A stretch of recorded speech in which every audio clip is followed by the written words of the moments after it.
All right, it's so good to meet you, Estelle. I've heard so much about you, and I was really, really looking forward to finally being able to talk with you. Thank you. So I understand you are a retired teacher yourself. I Can you am. tell me what you taught and where you taught? I lived in Maryland, so I taught in Maryland. I taught sixth graders. Then I became a reading specialist and worked with all the language arts skills. And it was such a privilege for me because it brought the child that was in me that was hidden for such a long time. So I felt like a gift was given to me by the children to touch the child is in us. And they reminded me that children are very wise. They are very resilient. They know right from wrong and they make choices. Because really, I could have chosen as a child to identify with the people who dominated the world in such cruel ways. Yet there were examples of very noble people. And I wrote two books. 76 years or more passed since my liberation. I hardly remember where I last put my glasses, yet I remember clear as day events that set my paradisical world on fire. And how the reason why I wrote my books and the reason why I shared the stories is because I needed to understand how did we survive whole with love of humanity and joy of life. Life should be lived joyfully. And in writing the book, seeing the child through the eyes of the old woman I am, I saw the resilience and wisdom of children are possessing. And I also feel that and that in order to survive the cruelty of ghettos and concentration camps, you had to hold on to meaning. And there were many authors who write about it. And I recognized that the meaning was the sanctity of life, the sanctity of simple moments like exchanging thoughts that we do right now, how important they are. Mm. Can you tell me a little bit about the teachers you had in the Warsaw Ghetto? Do you remember their names or a I little bit about? do. There was, I'm sorry for the, yes. Well, there were three teachers in particular. So to own a book was a capital crime. So you have to also give credit to the children who had the astuteness and the courage to hide the books under the clothes, close to their skinny ribs, and knowing that if they were caught, they would be killed, the parents and the teachers and scores of other people. The school that I attended, the hidden school that I attended for a very short time, was located on the street in Warsaw, in the ghetto where we lived. And it was run by two heroic unemployed teachers, three actually. And we gathered, and there were no reading materials, just a few books.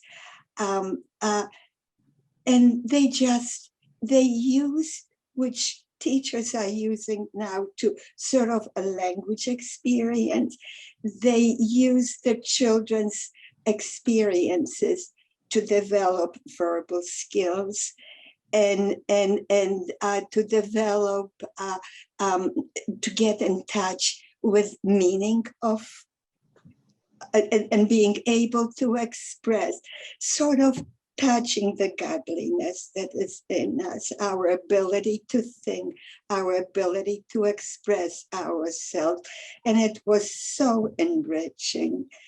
And also I describe in my book, even during the Warsaw Ghetto uprising, where the world was crumbling around us and we were in hiding in a bunker under the ground, where the flickering of the carbide light was our substitute for sun, and the ticking of the clock was our only connection when morning was rising and sun was setting. My parents had a tutor for us. I think that was their way of denying that the children had no future. And I remember my mother saying to my father, "You're insane. Leave them alone. We don't know if we'll see another sunrise." And he said, "That's why that may be the only feeling of childhood we can give them." And it was very distracting while I heard the bombs falling around us.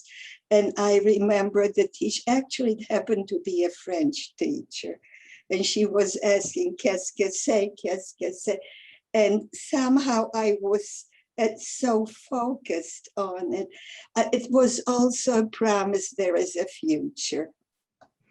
That's incredible. That's incredible. So thinking of your father's resistance in the uprising, his armed resistance, there was also this other kind of spiritual resistance, I guess we could say, with the education and making sure that you were still learning, even in the bunker. That's amazing. Yes, you touched upon it. Yes, the spirit, that's our humanity. Mm-hmm. That's our godliness.